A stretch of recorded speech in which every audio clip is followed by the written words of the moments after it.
19-year-old girl was married off to cowboy as a cruel joke, but her first words made his blood run cold. Winter had settled hard over Gritstone Gulch, turning the outskirts of town into a wasteland of wind and frost. At the edge of it stood a leaning cabin, its roof patched with scrap tin, its chimney coughing out the last of the firewood. Inside, Clara Mayhew moved like a ghost. Quiet, efficient, unnoticed.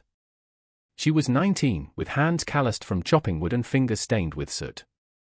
Her mother had died when she was a girl, and since then the only family she had left was Bartholomew Croft, her uncle in name, but never in kindness.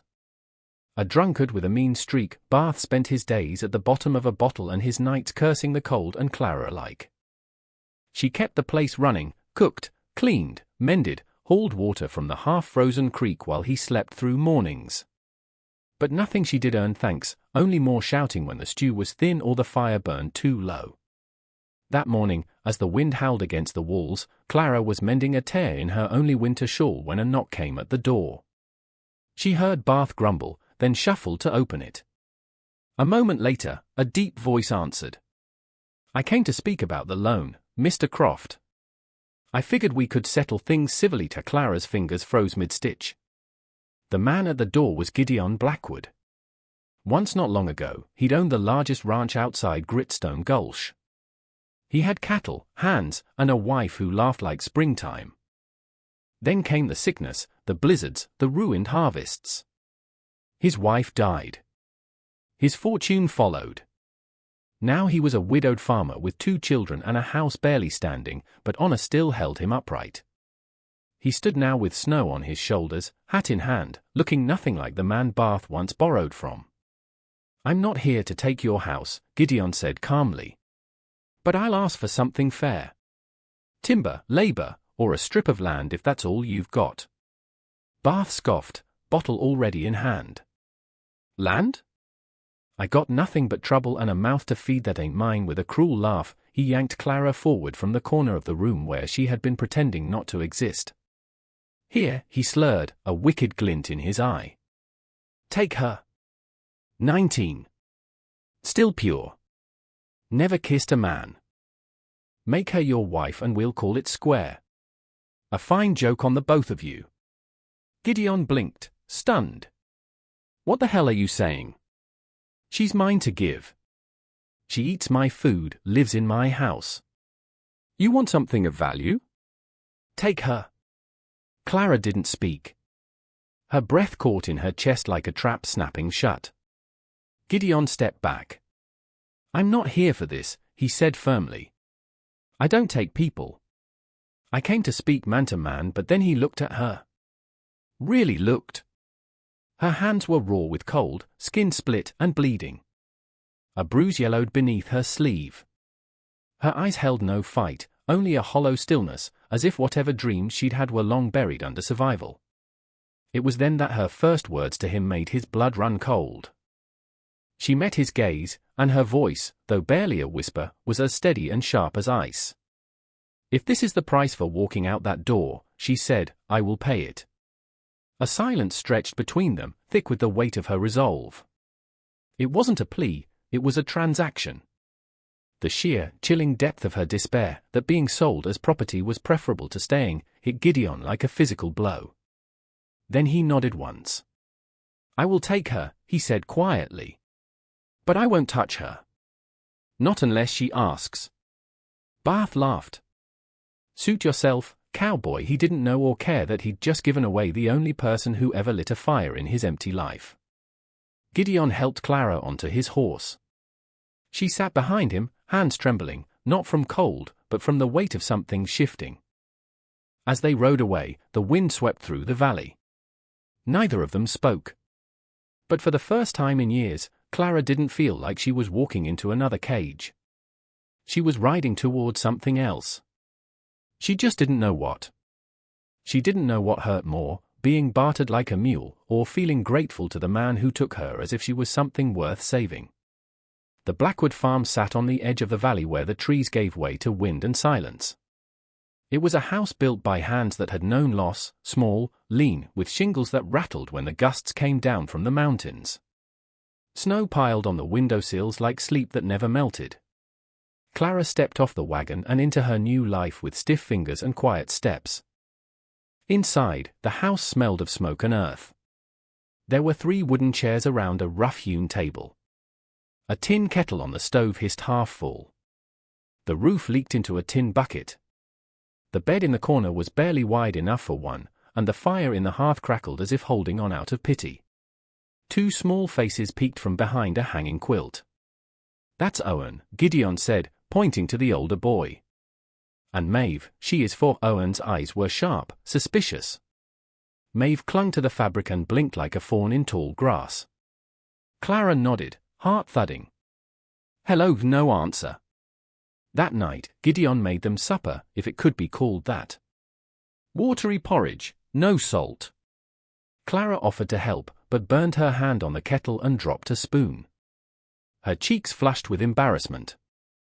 Later, alone in her corner room, she sat on the edge of the straw-stuffed mattress, unrolling her sleeves to see her palms, cracked from washing, fingertips raw.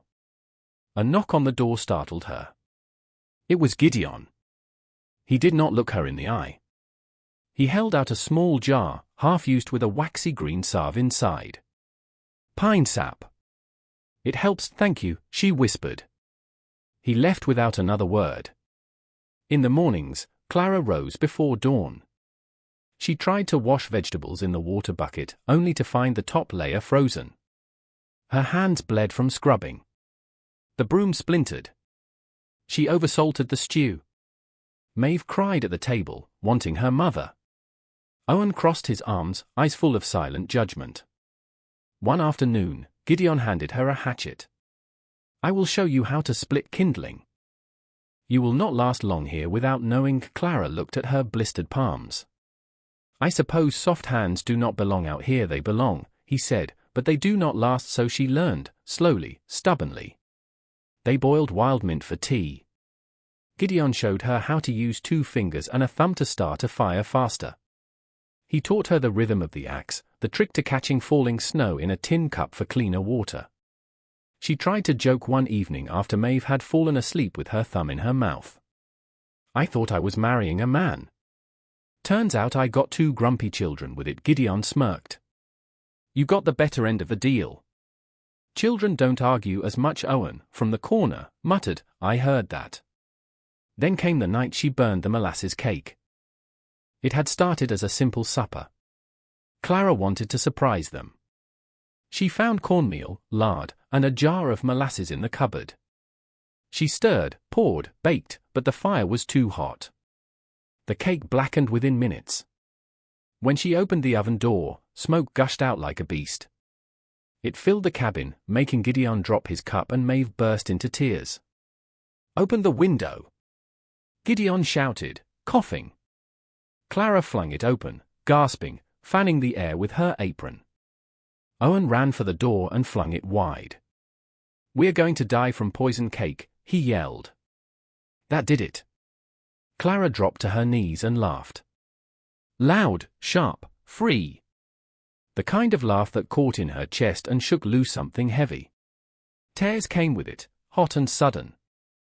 It was the first time she had laughed since her mother died. Gideon watched her, a hint of warmth behind his tired eyes. "Next time," he said, helping her to her feet, "just warn us before you try to kill us with dinner." Clara sniffed, still grinning. "Deal." The days grew colder, but the house began to warm in quiet ways. Clara discovered the recipe by accident.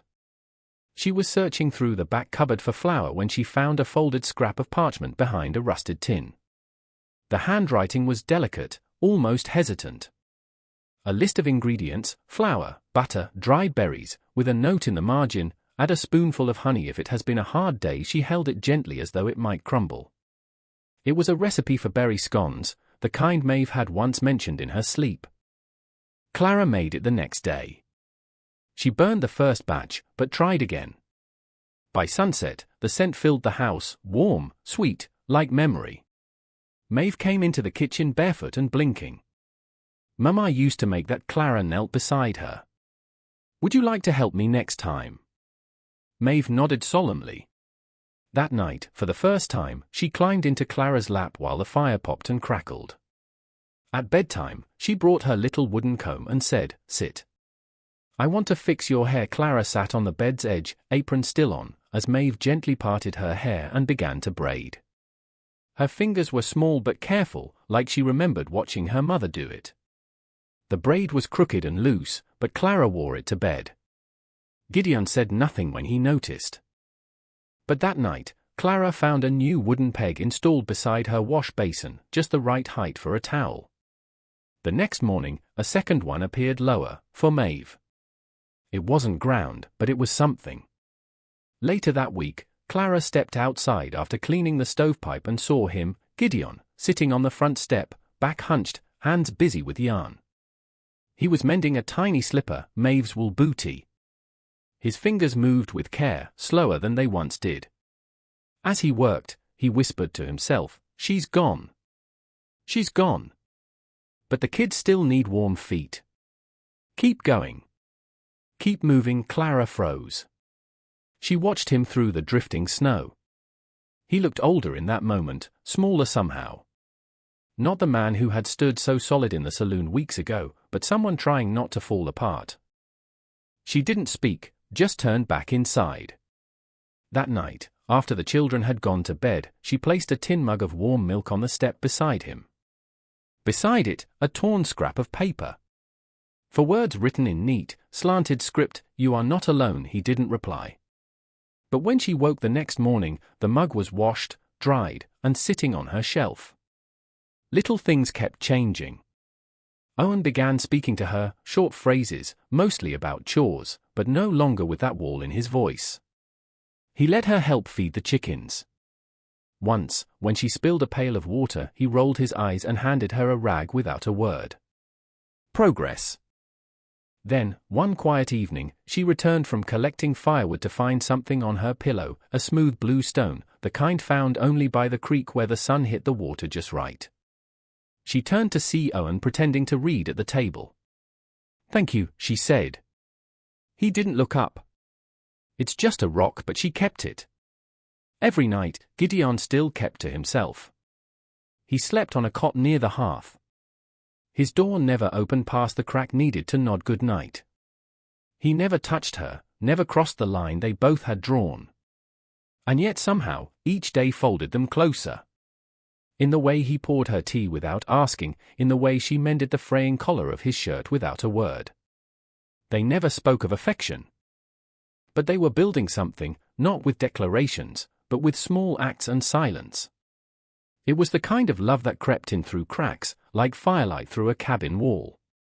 The first real snowstorm of the season rolled down the valley like a pale curtain. It muted the world outside the cabin, turning fields and fences into one unbroken sheet of white. Inside, Clara stirred a pot of stew while the children played with scraps of yarn. Gideon had gone into town at dawn to trade eggs for salt and nails. By evening, the storm had thickened. Clara set the table, glancing at the door. When it finally opened, Gideon stepped inside, stamping snow from his boots, hat rimmed with frost. He was not alone. A man followed him in, tall, loud, with a red scarf and the easy swagger of someone who belonged in saloons. Finn Dolan, Gideon's oldest friend from the lumber camp, smelled of whiskey and wind. "Well, you did it, Gideon," Finn grinned. "Took yourself a young wife, did you? Smart man." "House looks better already." Gideon set the basket down, jaw tightening. "Finn, watch your mouth." Finn smirked. "Come on. We all know why a man takes a girl like that out here.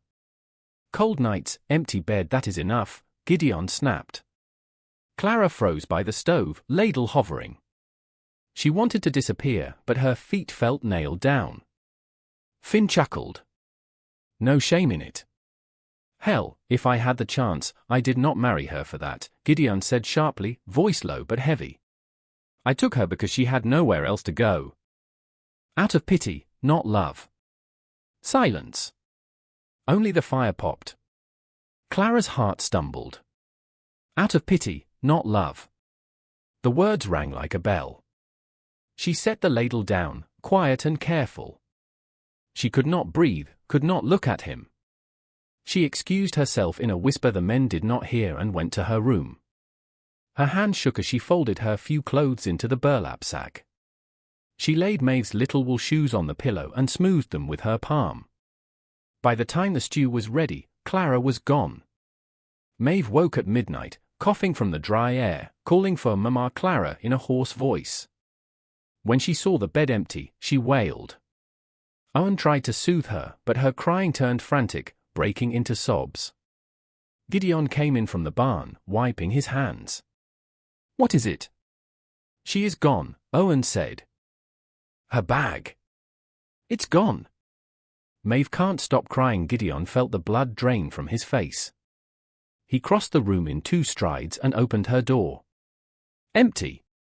The pine sap jar still on the shelf, the towel on the peg, and on the bed, the shoes. He picked them up slowly as if they were fragile. His throat ached. Maeve's sobs turned to hiccups. She reached for him. "Papa, find her, please." "I will," he said, voice cracking. "I will bring her back." He knelt, pulled on his boots, grabbed his coat, and shoved his hat on. Owen stood in the doorway wide-eyed. "Stay with your sister," Gideon said. "Do not let the fire die." "But Pa, stay." He stepped into the storm. Snow swallowed his footprints in seconds. The wind bit through his coat. He mounted the mare bareback, too desperate for a saddle. Somewhere out there, Clara was walking into the white alone, carrying her hurt like a wound. Gideon's jaw clenched. He pressed his heels to the mare's flanks. The storm rose around him. Sky and earth blurred into one merciless gray. The snow came down like a punishment from heaven. Gideon's horse fought the wind with every step, nostrils flaring, hooves sinking into the white. Visibility had vanished. The world was a swirling blur of gray and silence. He rode with only instinct and memory to guide him, scanning the tree line, the hills, the old paths no one walked anymore. Then, just as he rounded the bend near the edge of Widow's Peak, he saw it. A sagging, weather-beaten cabin half buried in snow. An abandoned trapper's hut long since left to rot. Smoke did not rise from the chimney. The door hung crooked. He jumped from the horse before it fully stopped and yanked the door open. She was there, curled on the floor beneath a moth-eaten blanket, her back to the wall. Snow clung to her skirt, her boots soaked through. Her lips were blue. Her eyes barely opened. "Clara." He dropped to his knees, shaking snow from his shoulders, heart in his throat. She blinked slowly, confusion and recognition fighting behind her gaze. You came?" "Of course I came." He shrugged out of his coat, wrapped it around her shaking frame. "God help me, Clara. I did not mean it. You were never a pity." Her teeth chattered too hard to speak. Gideon pulled her closer to the fireless hearth and cradled her against him, pressing her frozen fingers between his palms. Her body trembled against his chest like a wounded bird. "I am sorry," he whispered, forehead to hers. "I do not know how to say things right." "Never have." She did not answer, just clutched the coat tighter. He cleared his throat, voice thick. "I wake up every morning and think about whether you have eaten. I check the kettle to see if you made tea. I watch the light in your room and wonder if you slept at all." He swallowed. "I never think about myself anymore. Not since you came." Her breath hitched. "And I know I never touched you because I promised I would not. But I think about your hands when they braid Maeve's hair. I think about how you hum when you cook, even when it is just potatoes." She began to cry, quietly at first, then harder, her face pressed into his shoulder. "Why?" she whispered. "Why are you so good to me?" He exhaled a long, ragged sound. "Because," he said, his voice low, trembling, "you're the first soul who ever looked at my ruins and decided to stay." She buried her face against him, sobbing in the quiet dark of the abandoned cabin, and Gideon held her as if by holding her he could keep the hurt from returning. Outside the storm raged on, but inside, for the first time, they let the silence speak. And in that silence, something broken began to mend. The snow began to melt in patches along the southern ridge, revealing the cracked earth beneath. It was not yet spring, not truly, but the wind had softened, and the sky no longer looked like stone. Days passed since Gideon had found Clara in that lonely cabin. She no longer slept with her coat clutched around her. She braided Maeve's hair again. Owen sat beside her at breakfast, pretending not to smile when she passed him the honey. Still, something lingered between her and Gideon, something fragile, waiting for the right moment to bloom. One morning, just after dawn, Gideon saddled the mare without saying why. Clara, still tying her apron, looked at him curiously. "Come with me," he said, "just for a little ride." She hesitated. "The stew?" "It'll wait." So she climbed up behind him, arms hesitantly around his waist, the smell of leather and pine in her nose. They rode in silence up through the thinning trees to a narrow clearing halfway up Sorrowful Ridge. The air there was cooler, thinner. The ground sloped gently toward a patch of flat soil ringed by stones. Clara's breath caught. Wild mountain thyme. Dozens of small, struggling stalks, still green despite the frost. Some bent sideways, some rising proud. The scent was faint, but it was there, fresh, earthy, unexpected in this wild place. Gideon dismounted and offered his hand. She took it and stepped into the clearing, boots crunching on frozen needles. "I planted them after she died," he said softly, gazing at the plants. "From the seed she left in a drawer." Said she always meant to start a garden. Clara knelt beside one of the plants, fingertips brushing the soft grey-green leaves. "You kept them alive all this time." "I try," he said. "Some years they make it, some they don't." She looked up at him. "You never told me about this." "Some things are easier to show." Gideon reached into his coat pocket and pulled out a small folded square of fabric. It was worn at the edges, faded from sun and time, but the embroidery was still clear, a single bluebird stitched with care. "This was the first gift my mother ever gave to my wife," he said. "She was not easy to please, my mother, but she liked that girl from the moment they met." He held it out to Clara. "She would have liked you, too." Clara blinked hard. I cannot take this." "It belonged to her." He shook his head. "No, it belonged to Hope." "I have not felt that in a long time." She took the handkerchief with trembling hands, cradling it like something sacred. "I am not trying to replace her," she whispered. Gideon looked at her then, fully, eyes steady and warm. "I do not want her replaced. What I want is to feel alive again." He stepped closer, his voice low, careful. "You do not fill her space. You carved a new one. And I am grateful for both." The Clara felt tears rise, but they did not fall. Not this time. She reached for his hand, rough and calloused, warm in hers. "I used to be afraid of the night," she murmured.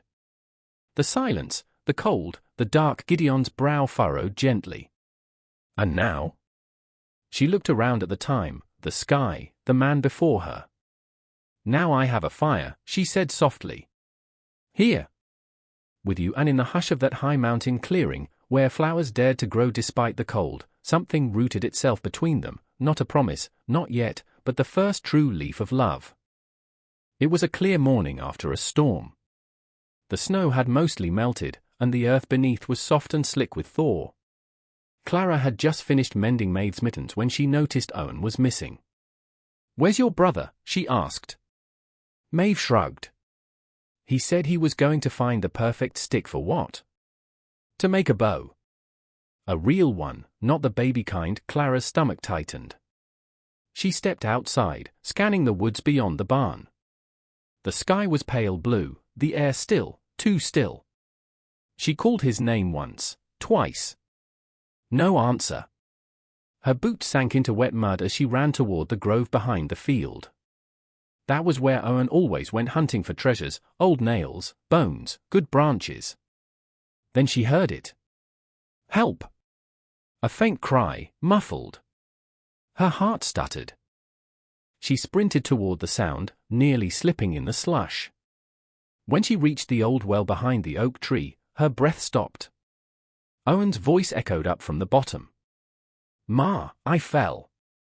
I can't, my leg hurts, hold on." "I'm here," she shouted, heart pounding. She dropped to her knees and peered down into the well. It was shallow, maybe 15 feet, but the walls were jagged and damp. Owen was huddled at the bottom, his face streaked with dirt and tears, one ankle twisted at an odd angle. Gideon came running a moment later, eyes wide, his breath sharp. "What happened?" "He's down there." "He was trying to find wood for a bow," Clara gasped. "We need a rope." Gideon was already moving, grabbing a coil of it from the side of the barn. He tied it to the nearest tree, tested the strength, and without another word, he slid down into the well. The descent was rough, scraping his palms and boots against the stone. Clara leaned over the edge, voice shaking. "Are you down?" "I'm here," Gideon called from below. "He's banged up, but alive." "We're coming up." "Get ready." She braced herself, wrapping the rope around her arms. As Gideon began tying it under Owen's arms, the boy whimpered, teeth chattering. "Ready!" Gideon shouted. Clara pulled. The rope burned her palms raw, the strain shooting up her shoulders. Inch by inch, Owen rose into view, dirt smudged across his cheeks, eyes wide with fear. "You're okay," she whispered, tears streaking her face as she hauled him out and into her arms. "You're okay, baby." But Gideon had not followed. She turned back toward the well. "Gideon!" There was a grunt from below. "I slipped. My ankle's gone bad." I can't climb out." "Then hold tight," she said, wiping her face. "I'll pull you up, too." "Clara, no, your arms." "Don't argue with me," she snapped. She looped the rope again, this time lower, braced her feet, and began to pull. Her muscles screamed. The rope tore at the skin on her palms. Her shoulder jerked painfully with each tug, and something popped, a sickening sound. But she kept pulling, because he was hers now. All of them were. When Gideon finally emerged over the edge of the well, gasping, dragging his bruised leg behind him, Clara collapsed beside him, her breath ragged, arms shaking, one shoulder already swelling. Owen rushed into her arms, clutching her around the neck. "Mama," he sobbed. "Don't ever leave me again." Ever. She held him close, wincing from the pain, but tighter still. Gideon crawled toward them, his eyes dark with worry. He took Clara's bleeding hands gently, looked at the torn skin, the dislocated shoulder. "You pulled me up with that," he whispered. She nodded, too tired to speak. He cradled her hand against his chest and pressed his forehead to hers. "My boy is safe because of you," he said, voice thick. "We're all still breathing because of you." Clara smiled weakly, tears sliding down her cheeks. "You're not alone anymore, Gideon." He pulled both her and Owen into his arms, holding them like they were everything, because they were. Summer came late to Gritstone Gulch that year, but when it arrived, it draped the valley in color. The thyme patch on Sorrowful Ridge, once pale and struggling, now bloomed wild and thick, humming with bees and sunlight. That was where Clara chose to marry Gideon Blackwood. There was no church, no preacher in robes, no piano, only the scent of earth and bloom, and the love that had survived frost, silence, and flame. The guests were few: Owen, in his only button-up shirt, standing proud, Maeve, clutching a bouquet of wildflowers, hair braided by Clara's hands, and Mr. Lyle, the blacksmith who had known Gideon since boyhood and could bless a union. Clara wore a simple cream dress stitched by her own needle. Her hair was pulled back with a ribbon Maeve insisted on tying. Gideon had no ring, but when asked what he had to offer, he reached into his coat and pulled out a sprig of dried thyme bound with red thread. "This," he said, looking into Clara's eyes, "is from the first plant that survived." He tied the stem gently around her wrist. "It is not gold," he said softly, "but it is everything I have, and everything I mean." Clara's lips trembled. "Then it is more than enough." They said their vows with wind in their hair and dirt beneath their boots. No one clapped, but Owen wiped his eyes when he thought no one saw, and Maeve hugged Clara's legs so tight she nearly fell. As they began the walk down the ridge, a figure appeared at the tree line, thin, hunched, unsteady. Bartholomew Croft. He looked older, frailer. The swagger was gone. He removed his hat and stood silently. "I heard about today," he said. "I thought maybe you'd let me watch." Gideon stepped forward, but Clara placed a hand on his arm. She walked alone toward her uncle. The wind tugged at her dress. "I'm sorry," Barth said, voice rough. "I was drunk. I was stupid. I thought I owned you. I didn't. I see that now," she studied him. "I forgive you. But you don't get to come in. You stood outside my life too long," he nodded. She turned and walked back to the family she chose, the life she built. Not from escape, but from courage. Autumn came fast. On the first night of winter, Clara stood by the fire, hand resting on her belly, the curve just beginning to show. Gideon came up behind her, wrapped his arms around her waist, and leaned his cheek to hers. "You are glowing," he murmured. "It might just be sweat," she laughed. "No," he said, voice low. "It's something else." She turned in his arms. "Tell me," she whispered. He kissed her brow. "You are not just my wife. You are the one who saved my soul." They stepped outside.